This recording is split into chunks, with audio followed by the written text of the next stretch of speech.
Maktabga bir kun bormay qolsam, doim men kutgan narsa bo'lib o'tib ketib qolardi. Shunda ertalabda kirardim, ertasi kuni.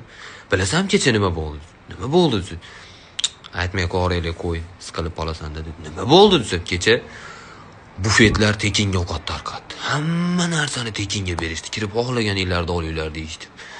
Nazorat ishidan 5 qo'ydi ustoz, 5. Bilasanmi? Nimaga qo'ydi bilasanmi? Prosta bizni yaxshi ko'rib ketgani uchun hech kimdan test olmasdan 5 qo'yib yubordi. Eng qizig'i jismoniy tarbiyada bilasanmi? Ronaldo bilan Zidan keldi kecha.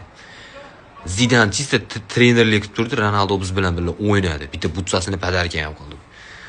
Tadbir bo'ldi undan keyin. Ishonmaysan, tadbir bo'ldi. Tadbirda 50 Cent bilan Timati chiqdi. Hayron qolasiz. Oxirida Jackie Chan chiqib seni so'radi. Nima meni so'raydi? Senga atab qo'ygan sovg'asi bor ekan, mayli endi og'rib qopti, bugun kelmabdi deb ketdi. 2 soatdan javob beriverdi uyga deydi-yu.